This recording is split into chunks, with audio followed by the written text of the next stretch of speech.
What's up, everybody? It's Coach E, OF Guru here. Make sure you guys subscribe to my YouTube channel right now. Click below, click the link below, Coach E, OF Guru. For those who are watching this on Instagram, Facebook, make sure you also give me a like, ring the bell on YouTube and everything. But let me get started. I got my homegirl all the way from the East Coast. We got Coach KiKi B. Before we get into it, make sure you guys go subscribe to her TikTok. What is the TikTok, Coach? Oh, God, you're putting me on the spot. I think it's at Coach_Kiki_softball. I think that's what it is. Y'all heard what it is. Make sure you guys subscribe. I'm sorry, not subscribe. Follow her on TikTok. Make sure you follow her on Instagram at Coach KiKi. But for those who are watching this for the first time, I'm Coach E. I host a podcast dedicated to shining light on urban baseball, softball across the country. So we're actually 1 year underneath our belt. We have the phenomenal softball guru. I just gave her that name, Coach KiKi here. So, Coach, can you tell the audience a little bit about your softball background, how you got started playing softball, and how you matriculated to this great coach that you are now? Oh, gosh. Yeah, I'll keep it brief, but I grew up in Denville, New Jersey. Didn't really have a lot of what kids have now. Didn't have a lot of videos, didn't have a lot of people to look up to in social media. Didn't even really have social media. I was excited when I got a Facebook in 9th grade. But my dad just started a travel program. I started playing softball. I played a ton of sports. Softball really was not my favorite sport, I will be honest. I really wanted to run track in college, and slowly figured out that was not going to happen for me. I started a few important races, and it was just not, it was not supposed to happen the way it was supposed to happen. So I was like, oh, I need to play softball. How do I get to softball in college? And there was a club team that reached out to me, the New Jersey Pride, which I coach for right now. And they said, you're too fast to be wherever you are now. You need to come with me. And I was like, okay. And I had no skills. I was just fast. And they really helped develop me and transform me to this slapper outfielder. I was a right-handed scrappy kid who just played the infield and sucked at it. So they really transformed my game and took my skill set and created a better softball player. I wasn't even on the A team. I was on the B team, and I was pissed. I was like, this sucks. I'm not going to get seen by colleges. And the A team slapper had food poisoning and could not go to Colorado. So I was like, okay, pick me, I'll go. And he called, I went, and Providence saw me play. I did amazing that week. For some reason, I was just still figuring out slapping and outfield and just was not comfortable there yet. And I just did good, and they invited me and offered me, and I said yes. And I felt like I was kind of tricking them a little bit. I was like, you guys don't know how new I am at this. I'm tricking you to give me a scholarship right now. And then, yeah, I had an amazing career at Providence. The friends that I made was I still talk to them every single day now, and stayed on to coach for 2 years. That was an amazing experience. And then I moved back to New Jersey after I graduated my master's, and we now own a softball facility, which is really cool. And now I coach for the team that gave me that chance. So it's kind of full circle. It's fun. Absolutely. I know you're a bit modest. I was doing my research. I'm like, all right, let me find out a little bit more about KiKi. And the first thing that popped up, 2016, led the Big East Conference in average and hits. And, it just feels like a video game when I was reading your stats and everything. So the amazing part that I like that you said was you started on the B team, somebody got sick, and then you took advantage of the opportunity. But you were self-motivated and said, hey, I don't like this B team stuff. So I think that's huge as we, transition into these showcases and everything like that. A lot of players right now, they get so caught up in where they're at right now and can't see the future and the importance of development and actually having grit.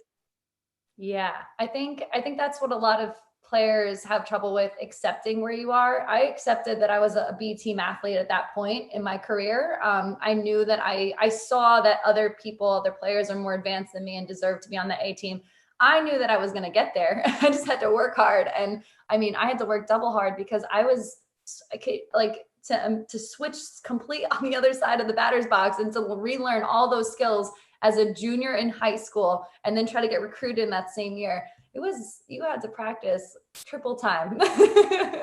Absolutely, absolutely. So every softball guest that I have, because you know I'm a baseball coach, former baseball player, I always ask this question: what is harder to hit, a softball or a baseball? Okay, when you sent me this question, I had extreme anxiety when you sent me this. I was like, I always get asked this question. I respect baseball so much and I respect softball so much. And I will never answer the question, which one is harder? Because I think that they're so different. I'm taking the political answer here. You're pleading the fifth. I believe that they're so different. I do think that a lot of baseball players have a hard time hitting the softball because of the upward spin that a softball can have that baseball just cannot have. I also think that softball players have a very hard time hitting a ball that's coming from a mound that is higher than what a softball is flat. You know, you guys have that high mound and you guys have way more pitches. I mean, you have like two seam, what I mean, all these crazy things that softball players just don't have. I do think it's harder to get on base in softball because it's a little more compact and, you know, it's only 60 feet, you know? So I don't know, but I do think that they're both amazing sports. I do get a lot of comments on my TikToks from men who are very pressed that softball is not. Oh, that's the first time I've heard the fifth played on a podcast ever. Like I plead the fifth. That's great. That's awesome. So now I'm gonna kind of transition into you know, I speak to the elephant in the room, right? The social media presence of softball and baseball players, right? I am pro social media when it comes to, you know, baseball drills, instruction, because I just firmly believe that's where the kids are at. That's the life that we live. Everything is on social media. The major companies and, you know, to get into all of that, everybody's on social media, just for lack of better terms. And I saw your TikTok and I saw your Instagram. I'm like, I literally watched it for like 20 minutes, you know, with one of my baseball players, like, look at this, she's doing this, look at this, she's doing that. And I believe that it's powerful. Can you speak to the how you kind of created this space and lane in social media for your softball instruction?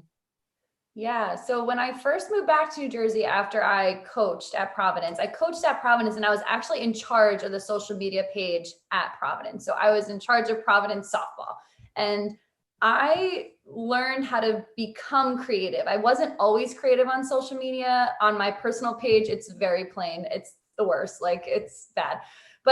And it doesn't, I don't care. But with that, I had to think in a different way. How am I going to get likes? How am I going to get interaction from the fans and from, you know, players, parents and families and things like that. And I found very quickly that they like knowing what we're doing on the day-to-day. What is a college athlete's experience like on the day-to-day? So we went into a lot of meet the team, following around the team, and people really liked that. They were players who aspired to be a college athlete, really enjoyed that content because it gave them information about a college program that was further beyond what's shown on ESPN. And I think when I moved back to New Jersey, I wanted to do that for myself because I wanted to get into, you know, instructing and coaching again and in a different way. And it became more so, what can you do off the field to prepare yourself?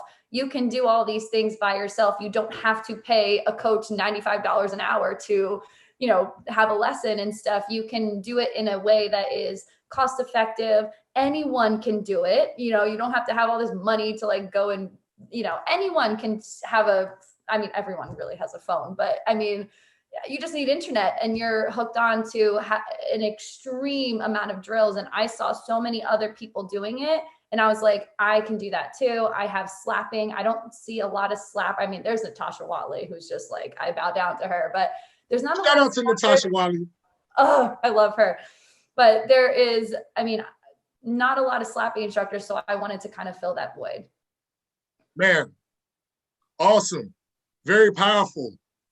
I think also I'm going to push you on this question, right? What are some negative stigmas that you get when, you know, you might have a parent or let's say a coach, you know, who, and I get this a lot, you know, they think it's fluff and they think we're just, you know, comical or just doing it for the likes, right? What do you say to those people with that type of mindset? I'm sorry.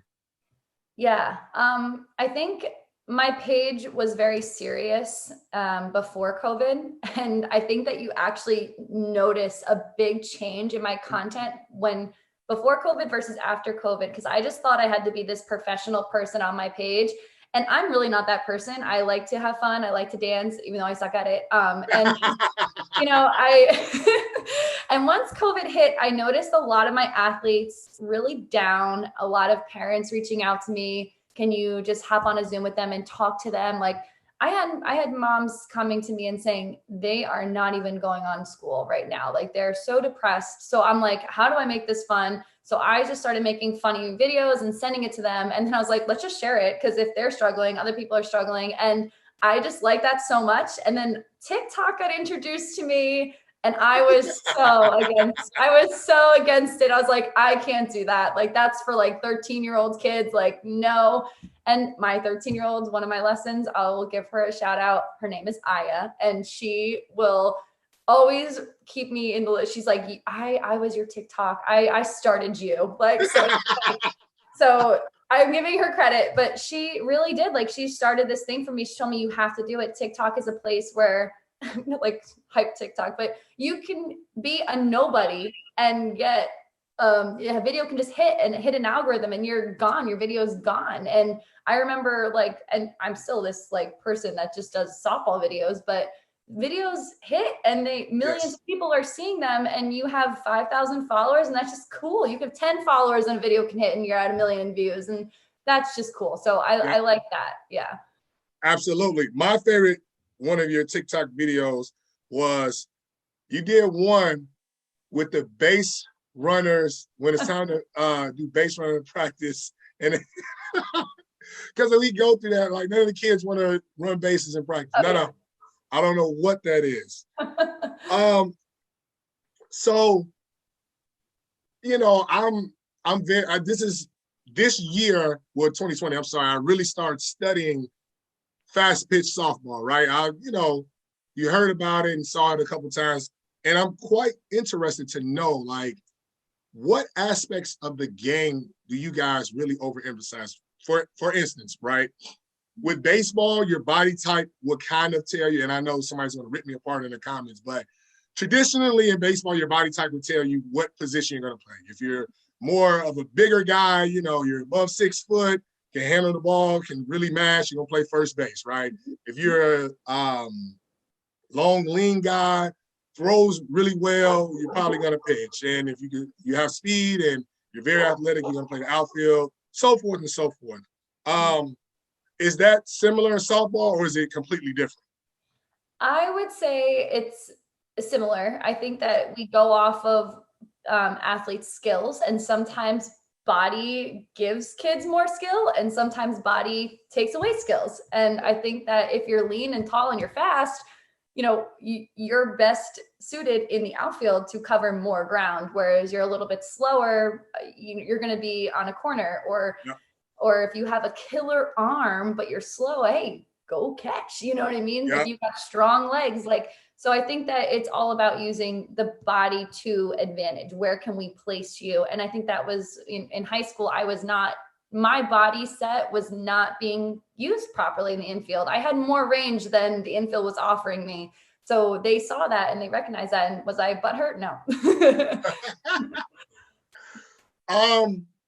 Outfield, I'm gonna get, because I'm outfield guru, outfield, right? And I go through this, like I got a kid right now, right?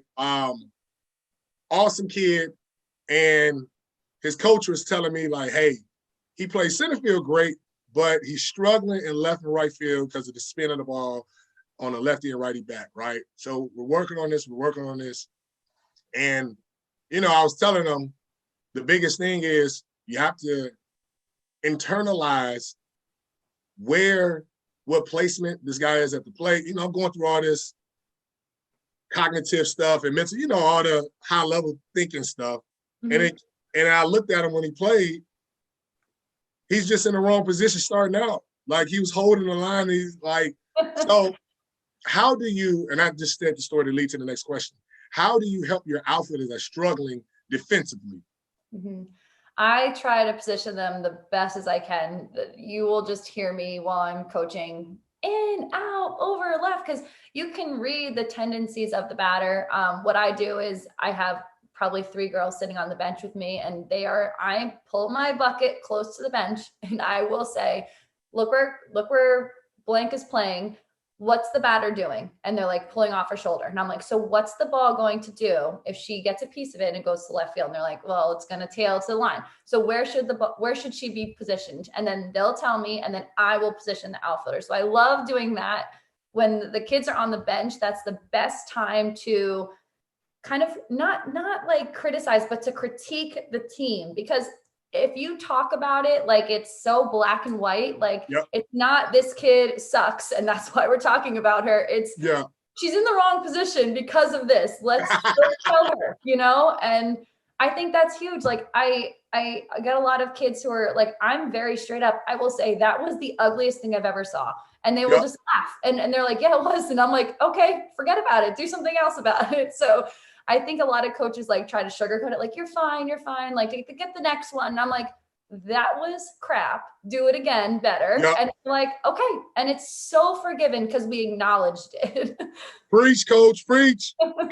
Oftentimes, I grew up in the Baptist church. Oftentimes, the preacher always says, say it again for the people in the back. I love what you just said. Critique. And I know I'm going off into the evaluation part, but I just made a Facebook post. A lot of baseball coaches and parents and softball too. I'm sorry, got to include you. We're getting lost of properly evaluating where kids are at because we're trying to spare feelings, and I think that does more harm than anything. And I want you to elaborate on this. What I'm seeing now in travel baseball, and they're gonna rip me apart in the comments. I don't care though. And travel baseball is getting really watered down because every mom and pop shop has a travel team. Like everybody is doing a travel team because it's a new trend. But I think that is taken away from the game of baseball. There's nothing wrong with kids playing rec or until they're ready for it, right? Are you seeing this tendency or trend, in softball as well? Yeah. And unfortunately, it makes for a lot of unhappy families because there's so many other places to go. Because if something, and it's really reactive too. If a kid doesn't play a weekend or a kid doesn't play one game or doesn't play the position that they want to, there's no staying and working through that. There's, okay, well, I can choose 10 other teams here that are willing to take me because they're having the same problems. My team right now, and every team, there's people leaving and people going and coming. Yep. It's constant. And, it's not like every day, but, I get like one or two kids after a season leaving and two coming in. And you didn't see that when I was playing. And I'm sure when you were playing, you just stayed with your team for the long haul and you played with the same group of kids for that entire time. So you guys just meshed, like it's constantly restarting the bond that, so I agree with you. So I'll get torn apart with you. And my last question, and because I always ask this to baseball and softball coaches, right? That are youth level. I don't, college, the dugout parent, right? Do you guys get this? Because like I said, I'm new to softball. I'm trying to learn it. I have a daughter on the way, less than a month. So if she's into it, I got to make sure that I'm hip to it. So this is what we get a lot in baseball, right?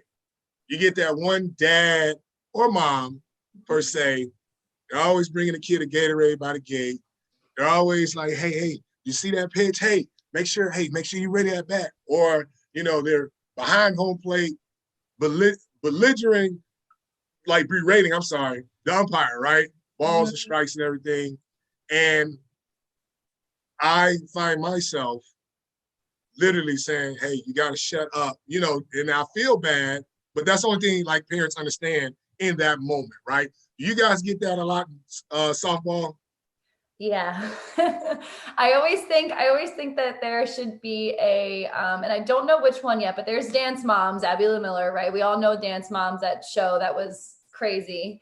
I don't know if there should be a softball dads or a softball mom show, but there definitely needs to be one. And it's most of them are really funny. Like most of them that I have are hysterical. Like I have one kid on my team whose dad will just yell across the whole field, and it's funny, and he hypes up the girls. I love that. I love that. But when I more so when they're, and my club organization has a policy that's parents are not allowed in the stands or in the dugout or near any, they have to be in the outfield, which is great. So I don't have any parents near me during the game, but I hear the chirpings. I hear stuff going on. Why wasn't this happening? Why wasn't this happening? And as a coach, you just have to be confident with what you're doing so that doesn't bother you. It does not bother me at all right now. Absolutely. And you know, when I hear parents chirping about baseball, like questioning, I always have two philosophies. I learned early when I was coaching. I'm a little bit older than you, not that much. I'm a little bit older than you. One of my head coaches taught me and said, hey, man, it's going to be my fault anyway. Mm-hmm. The players win the game, I lose the game. It's my fault anyway, so we're going to roll with it. And the second thing is, if they know so much about the game, they would have been sitting to the left or right of us. So, you know, I like to share that with people because, you know, as a coach, and you know, you go through it, you got to have so much, like, your skin got to be so thick, like, you almost have to have, like, earmuffs on all the time, right? Like, and people really don't understand, like, the verbal abuse a coach goes through with everybody, with an umpire, with a coach across the dugout that you're going against, with parents, with the other team's parents, you know, so it's not for the weak-hearted, right? Mm-hmm. Yeah, definitely. You have to have a tough skin. And I like to have faith in my staff. I mean, I have Larissa Spellman, who just graduated the SEC last year, and she pitched for Kentucky. So it's like, how can you like hate on ours? Like you have her, we just had another Kristen Smith, who's a D1 athlete at Manhattan currently. I mean, you just can't make up the staff. You have 3 Division I players coaching 14-year-old girls. I mean, that's 7th and 8th grade girls. How could you want it any better? I mean, they're amazing, my staff. So I'm very lucky. Absolutely. Absolutely. Mm-hmm. Well, KiKi, I got to wrap this up. The little bird on the time clock is flapping his wings and telling me to hurry up. Thank you so much for joining me on the recess. KiKi, if somebody wants to get in contact with you or follow you on social media, can you drop some contact information for them? Yeah, my Instagram handle is at KiKiBaldassari.softball, and my TikTok, I almost said Twitter. I'm like, I don't have Twitter. It's early. It's early. I was tongue twisted early. It's early. TikTok is at Kiki_Coach KiKi softball. I don't know, whatever. Type in Coach KiKi, it's going to come up. I did the same thing. So for everybody that watched this, thank you so much. Make sure if you did not do this, hit the subscribe button, hit the subscribe button, hit the subscribe button on YouTube. Make sure you share this with somebody. Tag a lot of people if you're seeing this on Instagram and TikTok. You know, put a hashtag, outfield, run the world, Coach KiKi, Coach EOF Guru. You guys make sure you tune in to the next episode of The Recess.